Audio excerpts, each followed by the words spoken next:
Projeto Marcas da Memória, entrevista em 24 de agosto de 2011, entrevistado Adalberto Arruda, entrevistador Hermano Oliveira, presente Suzane Araújo. Bem, senhor Adalberto,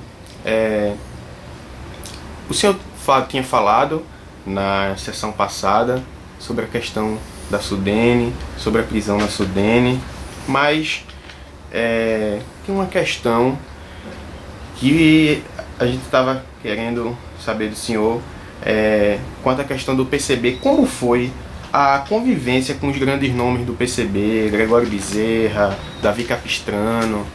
Como foi essa convivência com... Olha, eu era jovem, pertencente a uma base do partido, já disse, iniciei na base dos bancários, e nós tínhamos por essas lideranças do partido uma admiração e uma reverência muito forte, porque o Partido Comunista naquela época era vivenciado, a vida partidária, com muita aplicação, muita dedicação, muito espírito público, muita disciplina, muita dedicação ao partido. Era uma verdadeira moral vitoriana que os dirigentes partidários assumiam e passavam para os militantes da base. Vivia-se de fato um clima muito diferente da vida partidária do fisiologismo de hoje. Se acreditava realmente que o partido era digamos assim, o gestor, digamos, da mudança social e da revolução. E por conseguinte tinha uma responsabilidade histórica e social muito forte. E nós estávamos herdando também uma herança, que era a vida partidária, muito grande. Gregório Bezerra, todas as vezes que todos os depoimentos dele, isso está no livro dele, As Memórias, ele registra sempre isso, que como militante partidário, tudo fazia pelo partido. Então havia um grande respeito ao partido, uma grande dedicação ao partido. Então a gente, quando tinha contato com militantes como o Gregório Bezerra,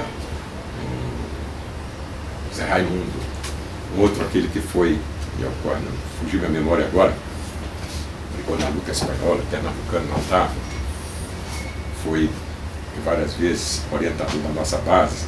Por favor, daqui a pouco eu recordo essa figura inesquecível também, aliás, morto pela ditadura, desaparecido pela ditadura militar. Irã Pereira, mencionando aqueles que militavam aqui em Pernambuco. Gilberto Azevedo, que era um líder sindical do Gastão de Holanda, um intelectual, que é teólogo, escritor, poeta, filósofo, que eram líderes partidários. Então a convivência era essa. Isso era muito forte, a gente era levado com esse exemplo, com essa orientação, a assumir essa mesma postura, né, de ética partidária rigorosa e de estudar a teoria. Sem teoria revolucionária não há prática revolucionária. E era preciso um partido para conduzir uma mudança revolucionária. Quando eu uso a palavra revolucionário, não estou querendo dizer luta armada, não. Revolucionário no sentido de mudança social forte, criar uma sociedade baseada, voltada no igualitarismo, na paz social, na segurança econômica para todos. Essa era uma das grandes preocupações da época. Todos, na sua totalidade, terem segurança econômica com dignidade e poderem viver com dignidade como um imperativo de paz social. É isso que eu posso dizer. Você estava falando da questão da luta armada. Como era essa postura do PCB em relação àqueles grupos da esquerda que eram a favor da luta armada? O pensamento predominante do PCB, do partido na época, era que era preciso a mudança social, né, certo? Teria de ser feita com pressão das massas, certo? A hipótese de uma luta armada não estaria totalmente afastada. Todavia, em virtude de que a direita, que é o poder, a burguesia, dispor de armamento, da força do Estado, não havia condição de uma luta armada. Depois a luta armada também não era desejada, era uma alternativa que devia ser afastada sempre, porque ela impunha sempre sacrifício para a massa e mortandade inocente. Quero lhe dizer que o partido repetia sempre, combatia sempre o terrorismo, dizia que o terrorismo afastava o partido do povo, afastava o partido das massas do terrorismo. Além de que o terrorismo também era podia ser uma chacina de inocentes, por conseguinte, não era defensável. Então acreditava-se que era possível se fazer a mudança social, num projeto reformista, efetivo e forte, sem luta armada. A luta armada era uma espécie de doença infantil do esquerdismo e era própria, que se dizia na época da pequena burguesia, mais do que o operariado. O operariado, o partido era fundamentalmente baseado em que a sua filosofia retratava, refletia a visão, os interesses, o reflexo das classes sociais, da classe operária. O operariado habituado já a sofrer, a ser explorado. Esse tinha mais racionalidade, mais paciência para fazer a mudança social, sem as pressas e sem o aventureirismo da pequena burguesia, que quando entrava no partido vinha com a proposta, às vezes insustentável, inquieta, precipitada e nem sempre viável sociologicamente, politicamente, materialmente, militarmente, etc. Como foi militar durante o período do regime? Durante o período do regime militar. Você quer saber como era a militância? Como era a militância do partido? Bom, a militância do partido era defender, digamos, alguns postulados bem fortes. No plano agrário, defender uma reforma agrária, né, certo? Que assegurasse. Primeira postura era o pleno emprego para todos. Esse era o objetivo fundamental. Pleno emprego ou segurança econômica para todos. Esse era o objetivo fundamental.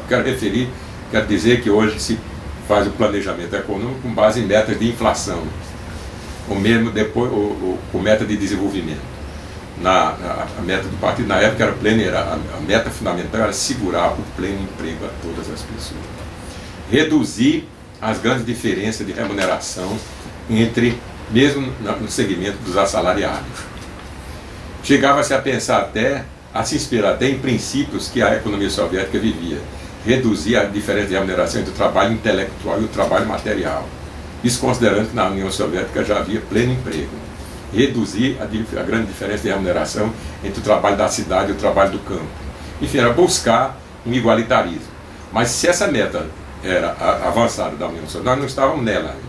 Então nós estávamos fundamentalmente buscando, com a reforma agrária, que o país ainda era, em sua maioria, agrícola. Hoje nós somos fundamentalmente, agora no ano de 2010, né, certo? Quantos anos? 50 anos depois, ou mais de 50 anos, nós somos um país essencialmente urbano. 80% da população urbana, mas na época a predominância ainda era meio a meio, praticamente predominante a população agrária. Então segurar o homem no campo, dando oportunidade de trabalho no campo. E quer dizer que a ocupação, mesmo produtiva na época, era muito inferior aos padrões de hoje. O latifúndio improdutivo na época era a regra geral.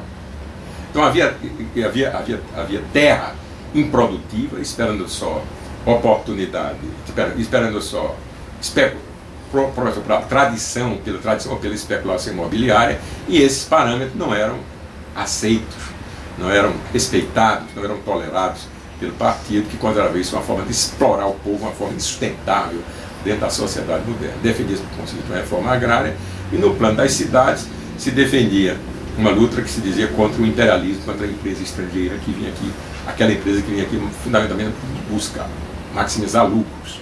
Se verificava à época que os investimentos estrangeiros no Brasil ainda eram poucos, mas eram de ponta, e quando vinham era extremamente predatório, no sentido de maximizar lucros. O lucro das empresas estrangeiras era muito exterior ao lucro das empresas nacionais. Então o partido admitia uma associação com a burguesia nacional industrial, a chamada burguesia progressista, defendendo a empresa capitalista conduzida pelo empresário nacional brasileiro, né, certo? E por conseguinte, o desenvolvimento econômico nacional voltado para dentro, para a geração de emprego, a utilização de funções de produção geradoras intensivas de mão de obra, né, certo? Isso era uma tese que se sustentava na época e que tinha sua consistência. Talvez deva ser estudado historicamente, que o momento tecnológico já é diferente, automação sistemática, robotização com informática, que não existia na época, já havia evidentemente a automação e a mecanização. Por aí, mas defendia-se função de produção mais intensiva de mão de obra, a fim de se gerar emprego nas cidades. E no plano do serviço público, era acreditar que a empresa pública, o setor público podia avançar dentro da sociedade,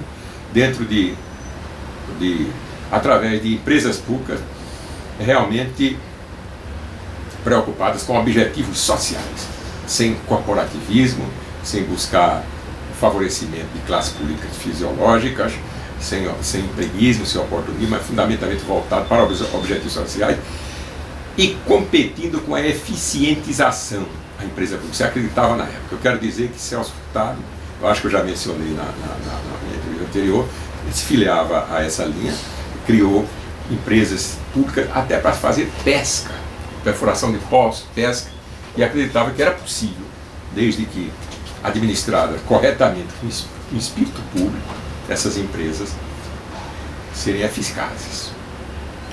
Bom, já que o senhor tocou no Celso Furtado, vamos aproveitar o gancho e falar um pouco da Sudene, né? Porque o papel da Sudene a Sudene tinha como objetivo equiparar ou pelo menos amenizar a situação vivida no Nordeste em relação ao centro-sul do país, né? Então, como que o senhor, estando dentro da Sudene, via o Nordeste nesse período, nesse período pré e no período pós golpe militar?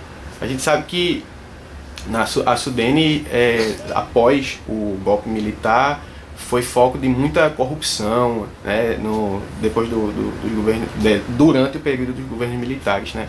Então, como é que o senhor via o Nordeste, isso na Sudene, estando na Sudene no período pré-golpe? Olha, eu acho que a vida da Sudene, a história da Sudene pode ser dividida em 4 fases. A chamada Sudene de Celso, Celsiana, ou a Sudene histórica, que eu diria, ou a Sudene original, que vem desde a sua criação, que se deu em dezembro de 59, vamos dizer, 1960 até 64, abril de 64, quando Celso foi violentamente, Celso e sua equipe foi violentamente afastado da Sudene, certo? E já sabemos que ele foi inclusive exilado, certo? E houve depois a Sudene dos militares, que foi até 85, depois a Sudene, que a gente diria da redemocratização, que foi até 2001, quando ela foi extinta por uma medida provisória no governo de Fernando Henrique, e a Sudene pós 2001, que é essa Sudene fragilizada, ainda em reconstituição e em discussão na sociedade, se tem ainda consistência, tem sentido, digamos assim, a sua permanência. Bom, mas voltamos à Sudene de Celso, entre a Sudene de Celso e a Sudene dos militares, a gente pode dizer uma subfase que foi a fase de terror, de repressão. Foi exatamente, eu diria, de abril de 60 até dezembro de 69, que foi que eles chamavam de limpeza ideológica, ou de expurgo. A Sudene viveu um momento, como eu acho que eu já mencionei isso na minha entrevista anterior, uma fase de terror onde as pessoas eram presas por agentes da polícia que não se identificavam claramente, apenas diziam que o general Salvador Batista do Rego mandou buscá-lo, e a pessoa ia, não se sabia bem em que prisão era recolhido, se na prisão do Exército, se era do Toy-Cote, se era da Polícia Civil, se era Marinha, se era Aeronáutica, onde estava, em que book da delegacia de polícia estava a pessoa que era retirada de dentro da repartição. Isso houve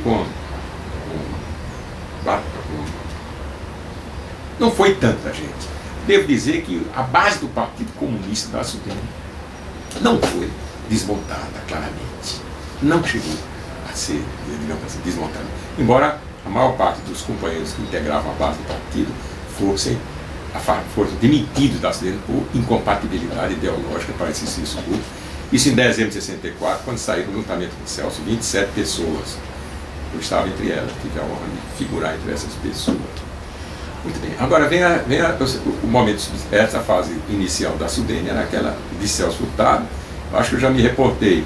Era uma espécie de quase de religião, de visão religiosa, no sentido de que as pessoas acreditavam que a Sudene era realmente um grande projeto de mudança social para o Nordeste, era a grande opção para o Nordeste, porque os estudos técnicos que fundamentaram a criação da Sudene demonstravam que o Nordeste continuava perdendo espaço para as economias do Centro-Sul. Nós estávamos perto de 11% do PIB, 28% da população e 11% do Produto Interno Bruto Nacional, declinando essa participação. O estudo do GTDN mostra isso claramente em todas as atividades, né, certo? Agora, Celso, com aquele programa que eu acho que já me reportei na vez anterior, consubstanciado no primeiro plano diretor aprovado em 1961 no Laboratório Celso do Nordeste, primeiro plano diretor, criando uma série de atividades. Eu não sei se está exterior, eu me reportei atividade, por exemplo, na colonização, do plano de colonização do Maranhão, o projeto de irrigação do São Francisco, né, certo? E diversas outras atividades, creio que me reportei aqui, uma atividade de preparação de técnicos para o serviço público estadual, serviço público municipal, o impacto que a Sudene de Celso teve, até no meio universitário. Eu quero dizer que não havia nos cursos de Ciências Econômicas a cadeira sequer de planejamento econômico. Na Faculdade Católica da Unicap, a cadeira se chamava Fomento Econômico, porque era esse o nome que em Portugal, de Salazar, também se chamava essa cadeira.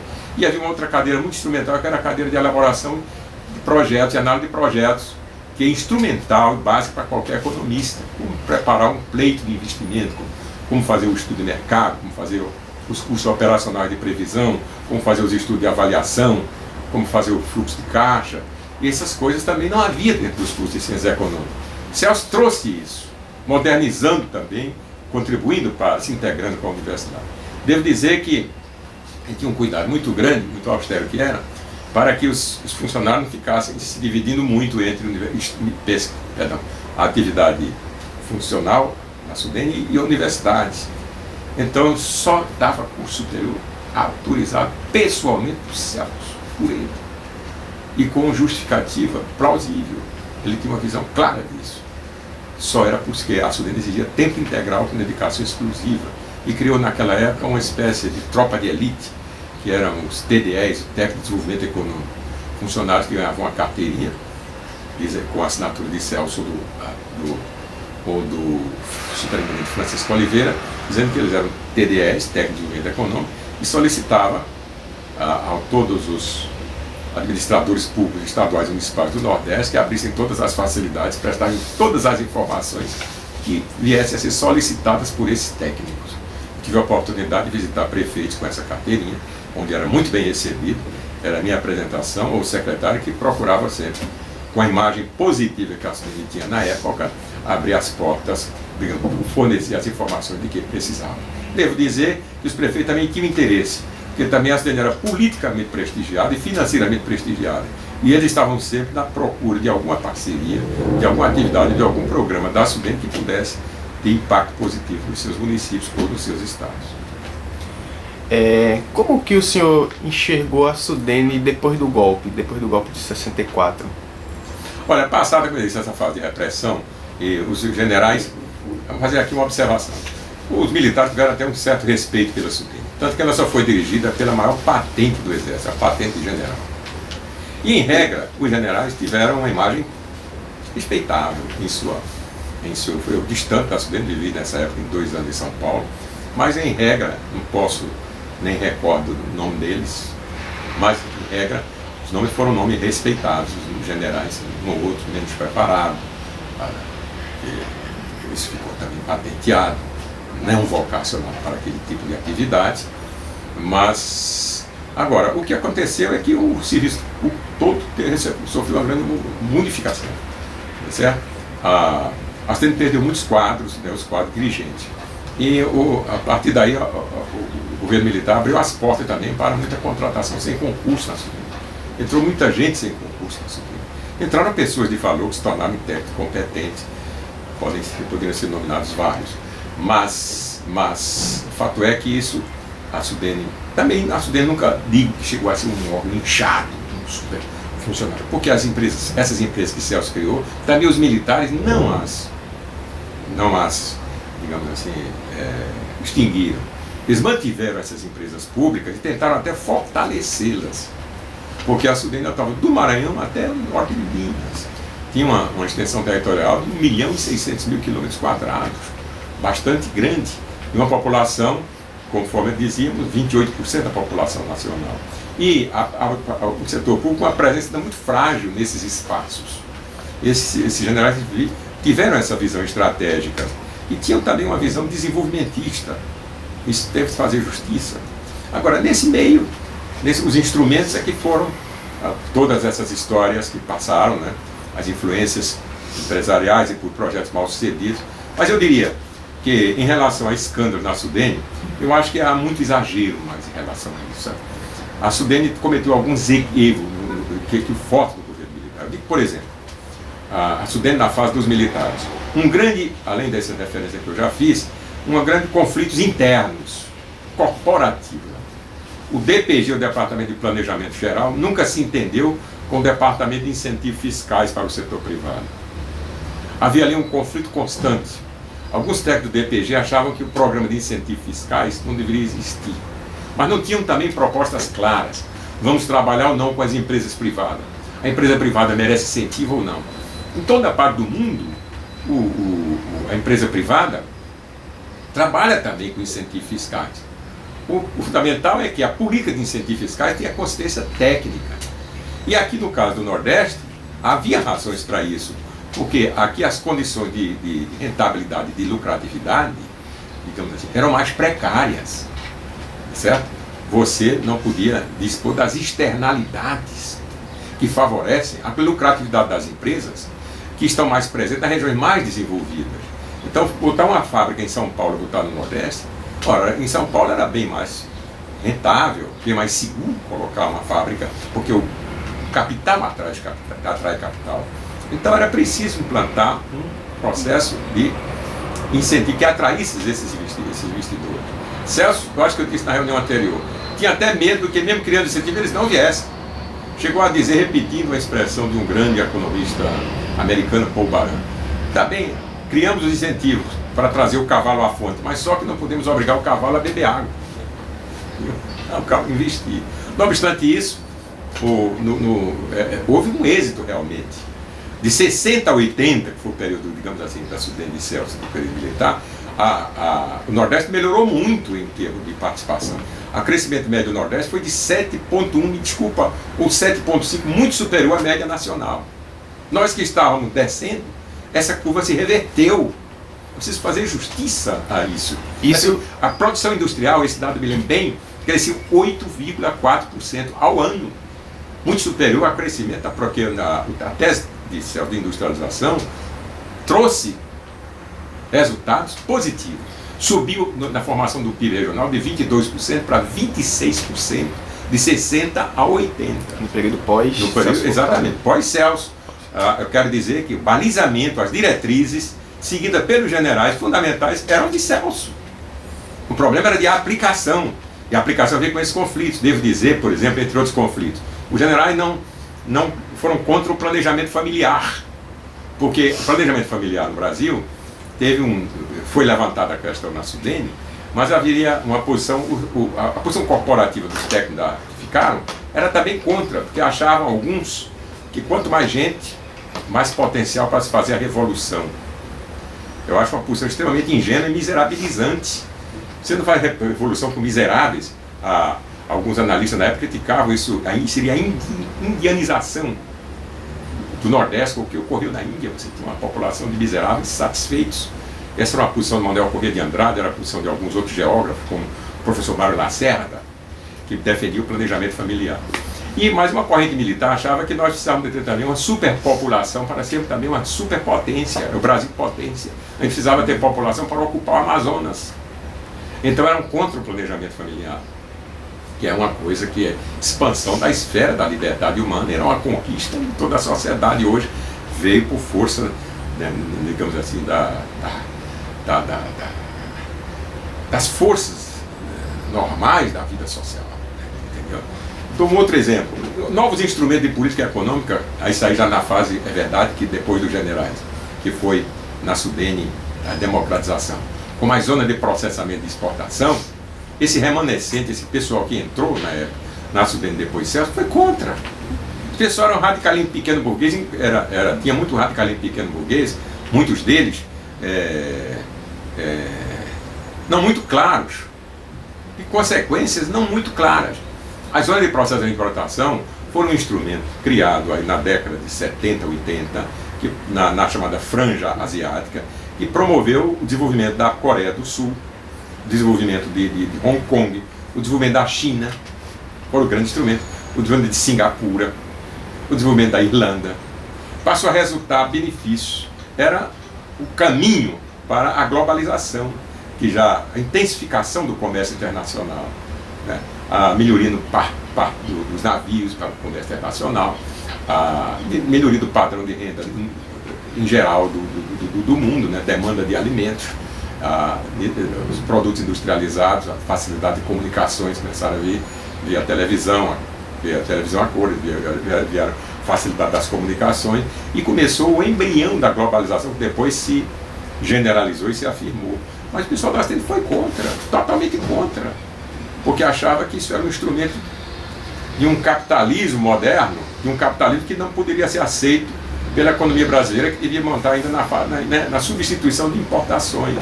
E a Sudene perdeu ao meu ver, aquela oportunidade de, em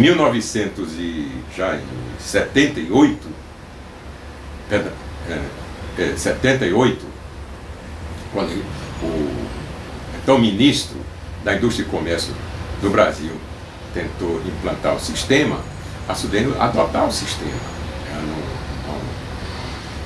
Não foi assumido. Aliás, desculpe, não foi em 78 não. Foi em 86, 87. Perdão, troquei 7 por 8. 87, 88. Já foi na década de 80, já foi na fase da redemocratização. E como eu dizia, mesmo na fase da redemocratização, instrumentos como esse e esses conflitos internos. E havia propostas radicais, havia gente que dizia que Celso foi um coveiro da Sudene. Veja que propostas radicais a gente ouvia, às vezes no microfone, às vezes de alguns radicais pequeno burgueses, porque na década de 60, ao invés de fazer a revolução armada de Chico Julião, tinha uma proposta reformista de acomodação com a burguesia. Quer dizer, essas coisas, mas está dentro, vocês são estudantes de história, vocês compreendem todo esse processo. É normal que essas coisas ocorram. Mas na Sudene isso aconteceu de maneira muito forte, entendeu? De maneira muito forte. Estou falando já na fase da Sudene da redemocratização, onde as forças eram bastante divididas, não havia uma unidade. A Sudene, na época de Celso, tinha uma unidade de comando muito forte, tinha uma liderança técnica muito forte. E essa liderança técnica perdeu-se. Não houve na época dos militares, porque os generais não eram preparados para esse cargo. Um ou outro se destacou, era Eulen, mas em regra não estavam preparados para esse cargo, embora tivessem tido na sua generalidade uma postura digna e dedicada. E também na redemocratização, a gente teve muitos superintendentes que não tinham liderança forte sobre a sua equipe. Porque o que chega para nós muitas vezes é a questão negativa, né? A questão da corrupção, a questão da funcionalidade da Sudene, que ficou comprometida no período dos regimes militares. E também o senhor estava falando quanto à questão técnica, né, da Sudene, né? A questão que terminou se perdendo, né, no período do regime militar, né? E também tem que eu queria perguntar, ainda insistindo com a questão da Sudene, e o papel dos Estados Unidos na questão do regime militar. Isso também não terminou comprometendo um pouco o próprio objetivo da Sudene quanto à questão do Nordeste, porque a questão dos Estados Unidos, a ideia dos Estados Unidos no Nordeste, né, a questão dos Estados Unidos voltado para o Nordeste, o desenvolvimento do Nordeste, isso não terminou comprometendo um pouco o papel da Sudene no período do regime? Olha, eu creio que sim. Não obstante, eu creio que sim. Eu creio que sim, porque a postura da Sudene era uma postura fundamentalmente nacionalista, uma postura interna, né, certo? De promover o desenvolvimento econômico pelas forças autóctones. Se dizia que o capital se faz em casa. Se combatia muito na época o excesso, a remessa de lucros, que era muito forte se discutia muito a lei de limitação da remessa de lucros para o exterior. Então havia um conflito realmente entre os interesses até da burguesia nacional industrial e os interesses da burguesia industrial, digamos assim, estrangeira, sobretudo americana. Agora, a gente sabe que o movimento de 64 ele foi apoiado fortemente pelos Estados Unidos, inclusive por governos militares também que abriram as portas de financiamento externo para os governos militares, aumentando extremamente a dívida externa do Brasil. Esses dados eu tinha há pouco tempo, mas eu posso te dizer que a dívida externa do Brasil em 6 ou 7 anos subiu 3 ou 4 vezes em 6 ou 7 anos, de dimensão, com o apoio de financiamento externo para projetos como Itaipu, projetos como a Transamazônica, que não deu nada, projetos como a Ponte Rio-Niterói e outros grandes empreendimentos que os militares conduziram no Brasil.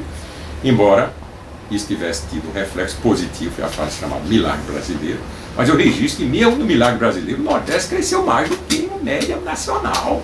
Eu disse que de 60 a 80 o Nordeste cresceu, o dado que eu dei foi 7,5 ou 7,1, superior à média nacional. Disse a média do período dos 20 anos. Certo? Se você tomar, evidentemente, um milagre e analisar em um período curto para 5 anos, isso pode não ter, isso não ocorreu, mas a média por conta de um planejamento consistente que tivemos aqui para o Nordeste.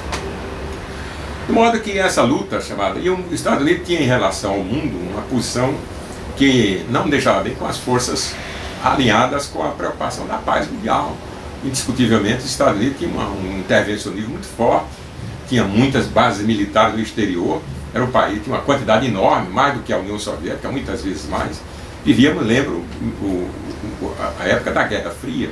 Os americanos se assustaram com o sucesso, os êxitos da economia socialista da União Soviética, né, certo? Incluindo no plano tecnológico, a conquista espacial. Isso levou-os a fortalecer, elevar muito seus gastos militares. Fred Cook, né, todo o Estado militarista, ele, na época, escreveu, um sociólogo americano, esse livro, Iconoclasta, condenando os gastos militares excessivos que iriam comprometer o desenvolvimento dos próprios Estados Unidos na época, né, certo? E nós não víamos bem, a sociedade brasileira, os estudiosos não viam bem isso, buscavam uma tentativa de conciliação e de paz mundial. Você pode ver. E a questão da convivência com Celso Furtado? Convivência com Celso Furtado no período até antes do golpe na Sudene. Olha, antes e depois, vou dizer. Na época de Celso era um homem extremamente, digamos assim, sempre ocupado, um pouco vaidoso, um pouco fechado, mas cordial, gentil. Professor, como ele foi meu professor num curso interno de Sudene, um curso de técnica de desenvolvimento econômico, como foi meu professor nesse curso também, Gilberto Freire e outros. Mas dedicação integral, tempo integral, não sequer fazia magistério superior, porque não tinha tempo. Dedicado totalmente à causa da Sudene e austero. Dizia até que a autorização para fazer magistério superior só em casos excepcionais, repito, e com autorização pessoal dele, porque queria o técnico em tempo integral. Agora, posteriormente, Celso foi para o exterior e Celso fechou-se, numa postura de isolamento, entendeu? Professor na Sorbonne, lá na França, onde ficou com bastante tempo, e se vinha ao Brasil, só veio depois ao que me consta, depois da primeira lei da anistia, em 1979, e buscava até evitar contato com os grupos, digamos assim, políticos de esquerda. Talvez com um certo cuidado mesmo, um certo receio. É o que eu posso dizer de Celso.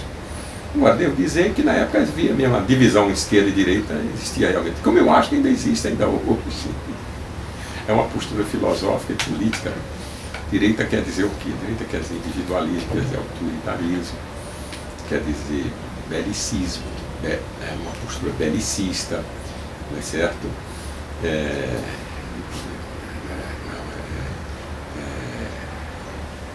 Competitividade ao invés de cooperação. E você pode ter uma outra postura, uma postura ao invés do individualista, uma postura mais integracionista na sociedade, mais, digamos, de socialismo ou socializante, não é certo? Em vez de uma postura belicista, uma postura busca da paz social, em vez de uma postura, digamos assim, autoritária, uma postura democrática, em vez de uma postura hierárquica, uma postura participativa da esquerda, uma vez, não é certo?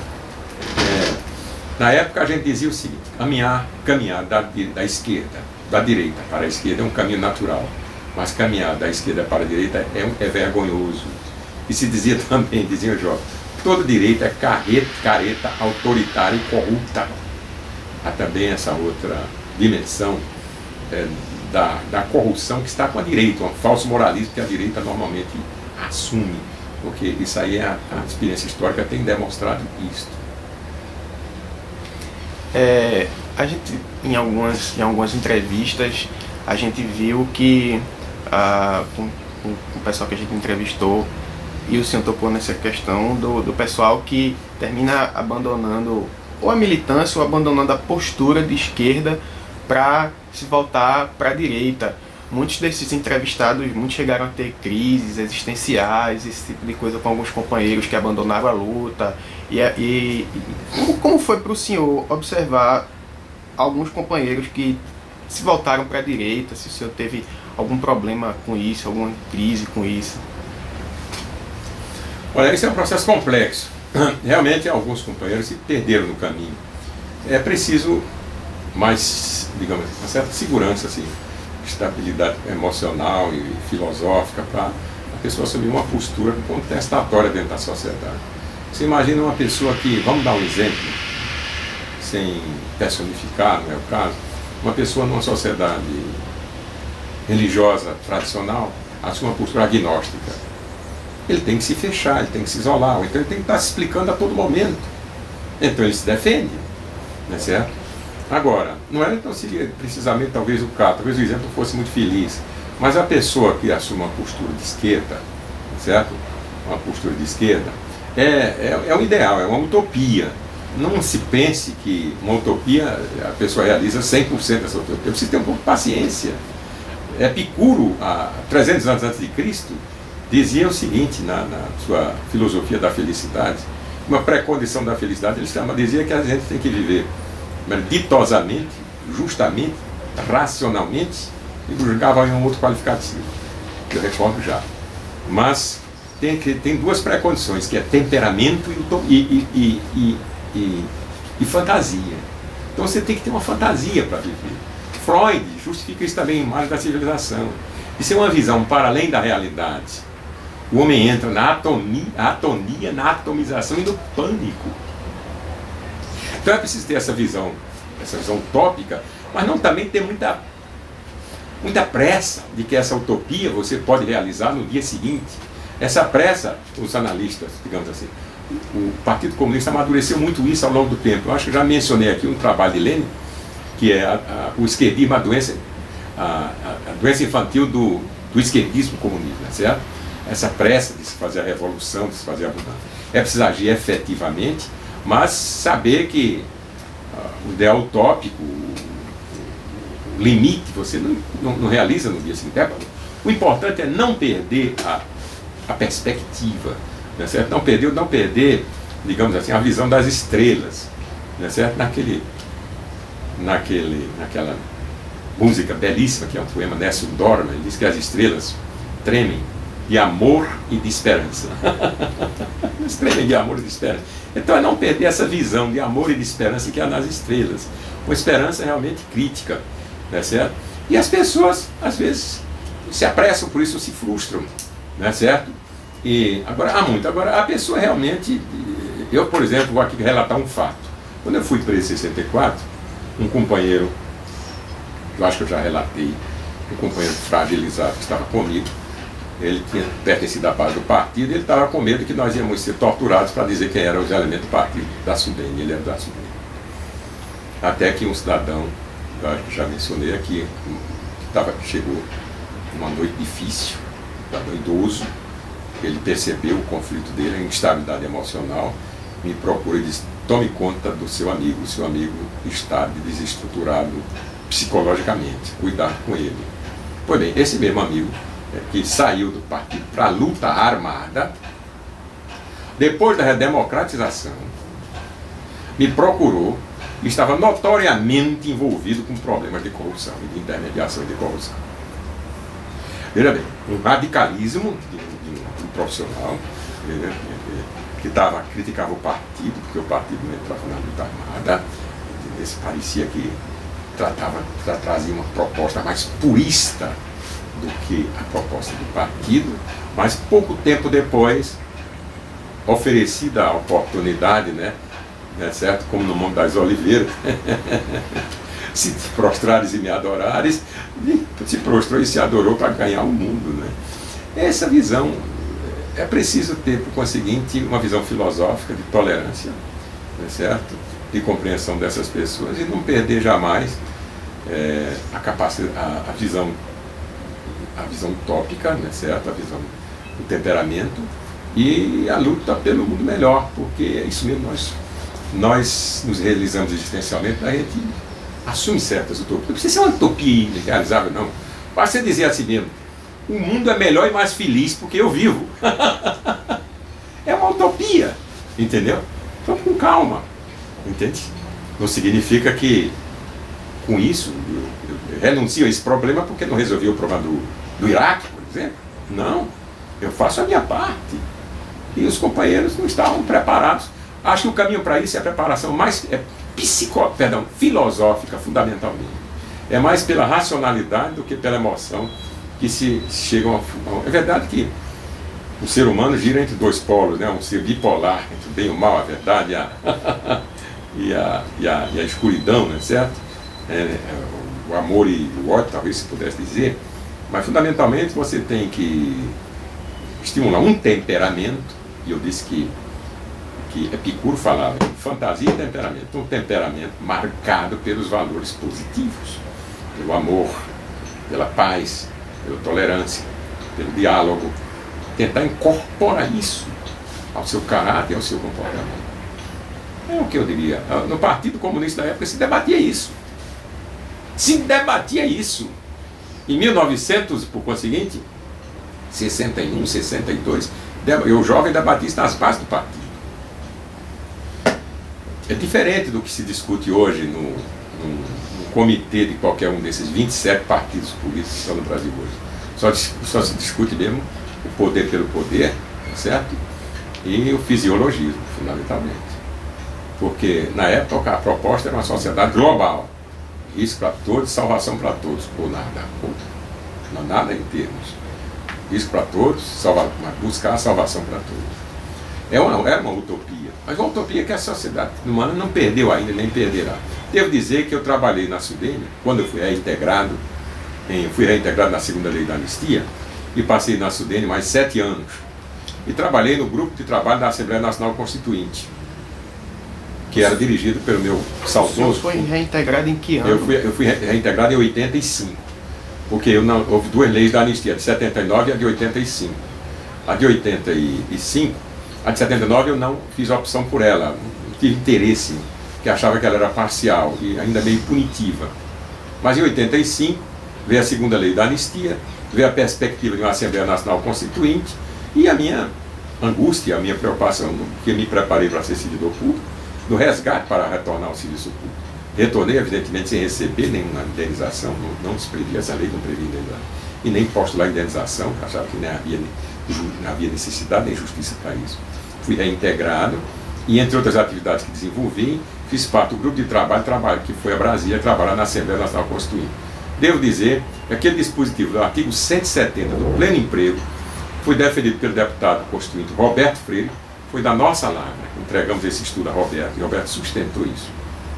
E consta isso hoje nos princípios gerais do artigo 170 da Ordem Econômica e Financeira da Constituição Federal, esse dispositivo que foi uma colaboração e um diálogo com o Roberto, e ele sustentou, logo conseguiu a adesão de vários deputados, e isso figurou na Constituição. Alguns constituintes até aplicaram isso pensando que era pleno emprego do capital, no sentido, digamos assim, marshaliano, Mas, fundamentalmente, era em pleno emprego, no sentido sentido amplo, poderia ser do capital e do trabalho, não importa, pode ser de ambas essas coisas. Não tem sentido também o capital ficar ocioso, mas fundamentalmente a Constituição Federal não recomenda o pleno emprego.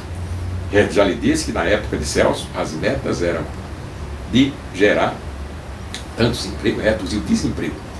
Tanto que na época, hoje a gente recomemora aí um baixo de desemprego aberto de 6,6, era 3,4, 5,4 o desemprego na época. Sim, senhora, era isso, entendeu? Era isso. Agora, evidentemente, quando Celso, Celso assumiu a Sudene, no GTDN, a renda per capita do Nordeste do campo era $100. Eu disse renda per capita média, não estou dizendo salário mínimo, não. Porque salário mínimo, entendeu? Isso é renda per capita, era uma sociedade bem pobre. É isso aí. Voltando um pouquinho para a questão das esquerdas, o senhor falou da falta de amadurecimento, né, de muitos companheiros da esquerda, de muitos companheiros que abandonaram o PCB, de muitos companheiros que abandonaram a luta.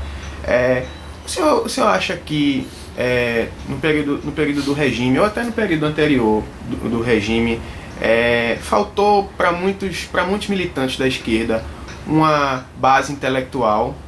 O senhor acha que faltou isso para a esquerda? Mais estudos sobre o Brasil, sobre a conjuntura nacional? Diria que sim. Diria que sim, e não é fácil também conduzir esse processo. Veja bem, a ideia do Partido Revolucionário é que o partido é um fermento, é uma mudança. Eu já usei a expressão, sem teoria revolucionária não há prática revolucionária. Era também um outro princípio que se defendia aqui. E era preciso também um partido para conduzir o processo de mudança. Esse partido tem que ser um partido realmente liderante, capaz de ir ao sacrifício para exercer essa liderança social. Era o que o Partido Comunista pretendia fazer na época. Isso se produzia através de cursos, cujo nível poderia não era cursos acadêmicos. Os filósofos na época que a gente estudava era George Politzer, no princípio de filosofia. Ele foi professor da Universidade de Sorbonne, amigo de Jean-Paul Sartre, e tinha um manual de economia. Depois teve um manual de economia política da União Soviética, circulava por aqui também, um livro de professor da Polônia, famoso também, o livro de David Ostrogianov, sobre filosofia política, mas o mais era o de George Politzer. E Marx também, o Capital de Marx, se fazia muitos seminários no Capital de Marx. Mas as limitações intelectuais eram óbvias. A gente tinha um filósofo notável, vamos dar um exemplo, Caio Prado Júnior, Dialética do Conhecimento em 2 volumes alentados, 2 volumes de 800 páginas, e um volume que ele tinha publicado posteriormente, O Conhecimento da Dialética. Era um livro, mas um livro de peso, de filosofia, de peso. Né? Mas poucos companheiros, porque o partido também era um partido de operário. Né? Era um partido de operário. Agora a esquerda tinha, no caso brasileiro, umas instituições e alguns exemplos intelectuais, que era a liderança intelectual da época. Liderava o Instituto Superior de Estudos Brasileiro, ou então ISEB, reuniu os grandes intelectuais da época.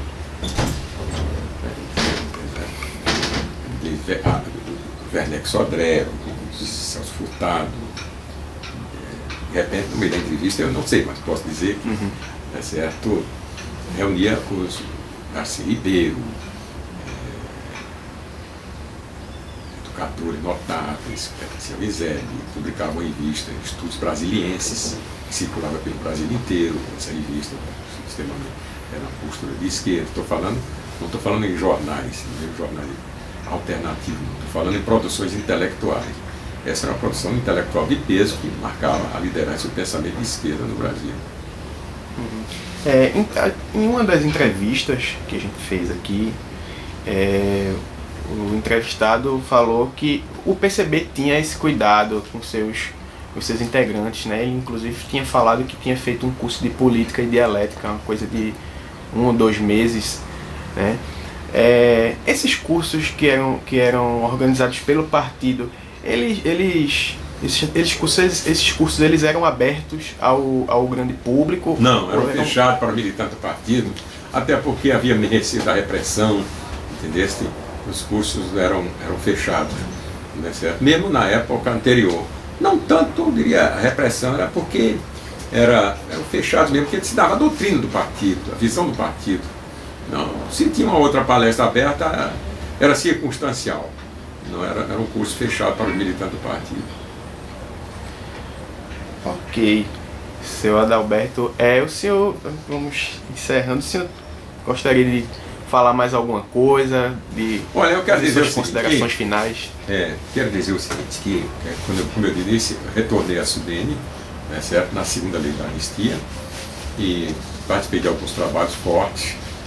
Participei, por exemplo, já falei aqui do grupo de trabalho da Assembleia Nacional Constituinte, que deixou uma contribuição fortíssima e livros publicados sobre o trabalho dessa comissão, juntamente Antônio Augusto Carnelian era o chefe dessa comissão e mais 4 companheiros.